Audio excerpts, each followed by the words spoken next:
Hi viewers, welcome to Aathu Samayal.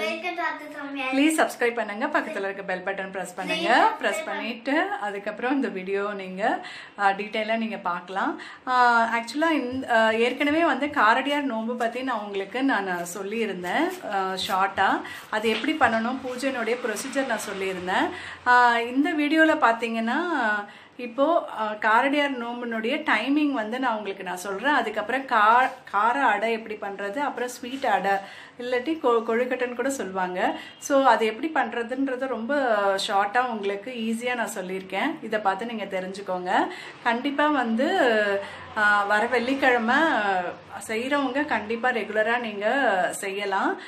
அது வந்து 5:30 to 6 மணிக்குள்ளார செய்யணும், ஏர்லி மார்னிங். அதுவும் இந்த நெய்வேத்தியம் உங்களுக்கு பண்ண டைம் இல்லைனாலும் வெத்தலைப்பாக்கு பூ பழம் வாங்கி வச்சு ஷரடு வந்து முந்தின நாளே வாங்கி வச்சு ஒரு ஷரடு வந்து அம்மனுக்கு நீங்க சாத்திட்டு தாயாருக்கு சாத்திட்டு அதுக்கப்புறம் நீங்க வந்து ஒரு ஷரடு நம்ம கட்டின்றணும்.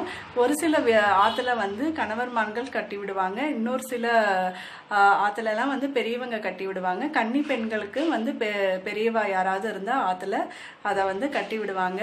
ஸோ உங்களுக்கு நிறைய டவுட்ஸ் இருந்தது அப்படின்னு சொல்லி கேட்டிருந்தீங்க. யார் யாரெல்லாம் ரெகுலரா பண்றீங்களோ அவங்களாம் வந்து ஆத்து பெரியவங்க கிட்ட கேட்டு டீட்டெயிலா என்னென்ன டவுட் இருக்கோ நீங்க வந்து அதை கிளாரிஃபை பண்ணிட்டு நீங்க கண்டிப்பா பண்ணலாம். அதுக்கப்புறம் இந்த வருஷம் பண்ணக்கூடாது அப்படின்ற இருக்கிறவங்க நெய்வேத்தியம்லாம் எதுவுமே வைக்காம பூ பழம் வெத்தலைப்பாக்கு அது மட்டும் வச்சு ஷரடு வாங்கி நீங்க கட்டின்றணும். அதுக்கப்புறம் தாலி ஷரடு அது வந்து மாத்தலாமா அப்படின்னு சொல்லி கேட்டிருந்தா அது வந்து அவளுடைய ஆத்துனுடைய வழக்கப்படி நீங்க கேட்டு நீங்க அதை மாத்தின்றலாம். ஸோ இந்த வீடியோல வந்து அந்த அடை எப்படி பண்ணணும் அப்படின்றத நான் சொல்லியிருக்கேன். அதை பார்த்து நீங்க தெரிஞ்சுக்கோங்க. வர வெள்ளிக்கிழமை நோன்பு பண்ணி எல்லாரும் நல்லபடியா வேண்டிக்கோங்க. சத்யவான் சாவித்திரி கதை நீங்க எல்லாருமே கேட்டிருப்பீங்க. ஸோ அதை பேஸ் பண்ணி இப்ப இருக்கிறதுல கூட அந்த மாதிரி ஒரு நமக்கு ஒரு பக்தி, அந்த பொறுமை, அந்த ஞானம் எல்லாமே நமக்கு கிடைக்கணும். அதுக்கப்புறம் நல்ல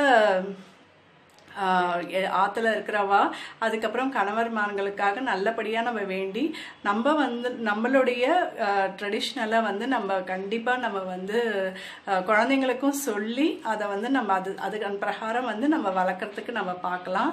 ஸோ எல்லாமே அந்த பக்தியை நம்ம வந்து கண்டிப்பா வந்து அவங்களுக்கு கொண்டு சேர்க்கணும். ஸோ கண்டிப்பா இந்த பூஜையை எல்லாரும் பண்ணி நல்லபடியா எல்லா வளமும் பெற்று வாழ நானும் வந்து இறைவனை பிரார்த்திக்கிறேன். இப்ப அடை எப்படி பண்றது அப்படின்றத நம்ம பார்க்கலாம் இந்த வீடியோல. இப்போ ஸ்வீட் அடை எப்படி பண்ணுறது அப்படின்றத நம்ம பார்க்கலாம். இப்போ வீடியோவில் டிஸ்பிளேல நான் காமிச்சிருக்க மாதிரி 1 கப் நீங்கள் அரிசி மாவு கடையில் விற்கிற மாவே நீங்கள் வாங்கிக்கலாம். அதுக்கு வந்து ஸ்வீட் வந்து 1 கப் நான் வந்து வெல்லம் எடுத்திருக்கேன். அதுக்கப்புறம் 1/2 கப் வந்து வேக வச்ச காராமணி 1 விசில் விட்டு எடுத்திருக்கேன். அப்புறம் பல்லா தேங்காய் ஒரு 1/2 கப் நான் வச்சுருக்கேன். அப்புறம் வந்து ஏலக்காய் பொடி, நெய். இப்போ வந்து அந்த அரிசி மாவை நீங்கள் கொஞ்சமாக நீங்கள் நல்லா வறுத்துக்கணும். அது எப்படி வறுத்துக்கணும் அப்படின்றத பார்த்தீங்கன்னா கை பொறுக்கிற சூடு இருக்கும். அது நல்லா வறுத்துண்டு கோலம் போடுற அளவுக்கு வந்ததுன்னா அது அந்த மாவுனுடைய கன்சிஸ்டன்சி கரெக்டு. அதுக்கப்புறம் வெல்லம் வந்து நீங்கள் இப்படி கரைச்சி வெடிகட்டி நீங்கள் எடுத்துக்கணும்.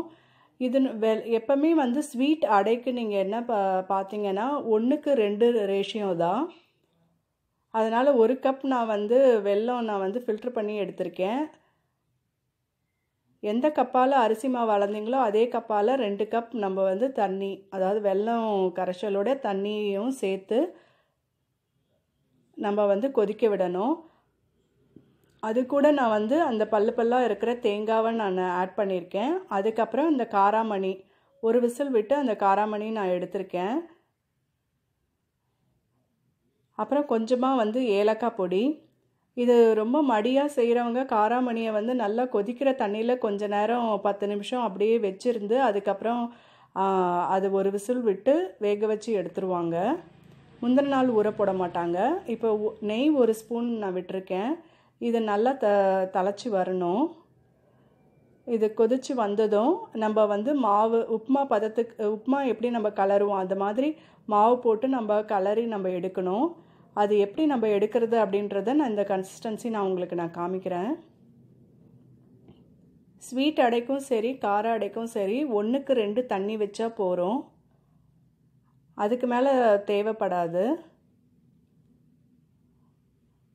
நீங்கள் ஆற்றுலேயே ஊற வச்சு பதப்படுத்தப்பட்ட மாவாக இருந்ததுன்னா அது கரெக்டாக அது 1.25 அந்த மாதிரி வரும். பட் 1க்கு 2 நீங்கள் எடுத்து நீங்கள் ட்ரை பண்ணுங்கள், அப்புறம் உங்களுக்கு அந்த எக்ஸ்பீரியன்ஸ் கிடச்சிரும். இப்போ உப்புமா மாதிரி அந்த மாவு போட்டு நான் கலரிட்டு அதை நல்லா சுருண்டு வர வரைக்கும் அதை நம்ம கொஞ்சமாக இப்படி கலரி விடணும்.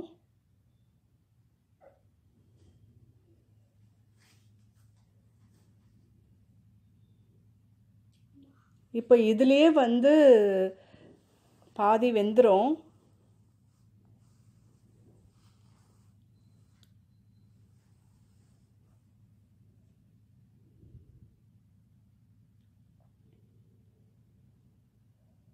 இப்போ பாருங்கள், இந்த பதம் தான் இப்படி சுருண்டு வருது இல்லையா? இப்போ இது ரெடி ஆகிடுதுன்னு அர்த்தம். இப்போ நம்ம இதை ஆற விட்டுறலாம். அடுத்து பார்த்திங்கன்னா கார அடைக்கு அதே 1 கப் அரிசி மாவு எடுத்திருக்கேன், 1/2 கப் காராமணி, 1/2 கப் அந்த பல்லான தேங்காய், அதுக்கப்புறம் தாளிக்க தேவையான பொருட்கள். இப்போ எண்ணெய் கொஞ்சம் விட்டுண்டு கடுகு போட்டிருக்கேன். நீங்கள் பச்சை மிளகா கருவேப்பிலை இதெல்லாம் போட்டுக்கலாம். குழந்தை சாப்பிடணும் அப்படின்றதுனால நான் காஞ்ச மிளகா போட்டிருக்கேன். கொஞ்சமாக பெருங்காயத்தூள் தூவிண்டு அந்த காராமணி, அதுக்கப்புறம்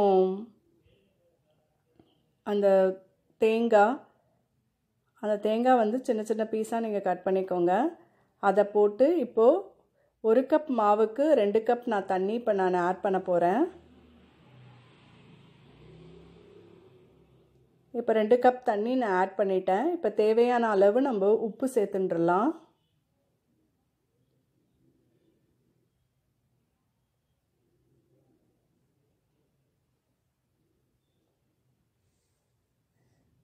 தேவையான அளவு உப்பு சேர்த்துருக்கேன்.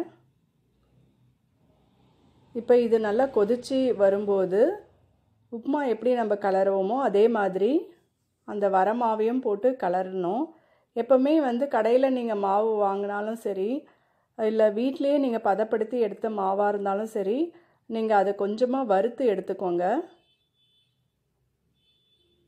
அதே மாதிரி சுருண்டு வரணும். அந்த பதத்துக்கு வந்த உடனே ஆஃப் பண்ணிவிட்டு ஆற விட்டுட்டு அடை மாதிரி நம்ம அப்படி அடை இல்லாட்டி கொழுக்கட்டைன்னு சொல்லுவாங்க, அந்த மாதிரி நம்ம பண்ணி எடுத்துட்டுருணும். இந்த மாதிரி நீங்கள் உருண்டையாக இப்படி பண்ணி கையில் எண்ணெய் தடவிண்டு உருண்டையாக பண்ணி நடுவில் ஒரு ஹோல் மாதிரி வச்சு ஸ்டீம் குக் பண்ணணும். ஒரு 5 மினிட்ஸ் பண்ணால் போகிறோம். இந்த மாதிரி உருட்டிண்டு கொஞ்சம் இப்படி தட்டிட்டு நடுவில் இந்த ஹோல் மாதிரி நீங்கள் வச்சுட்டுருங்க. ஸ்வீட் அடையும் அதே மாதிரி பண்ணணும், அதே மாதிரி கார அடையும் நீங்கள் பண்ணி நீங்கள் எடுத்துக்கலாம்.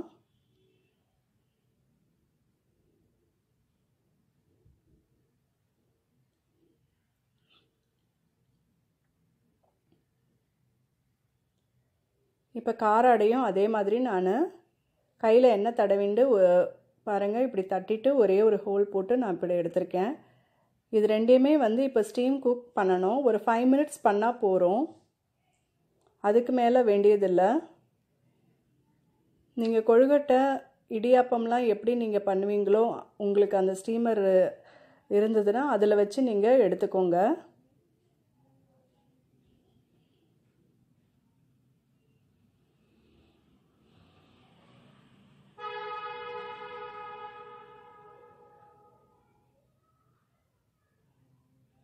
இப்போ நீங்கள் அடை தட்டி எடுக்கும்போது கொஞ்சமாக தண்ணி விட்டு அது கொதித்து வரும்போது இந்த மாதிரி எல்லாத்தையும் ஃபில் பண்ணி இப்படி வச்சிடலாம்.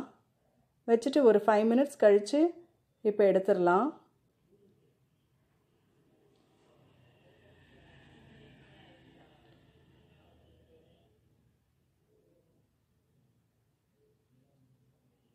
மீடியம் ஃப்ளேமில் நீங்கள் வச்சுக்கோங்க.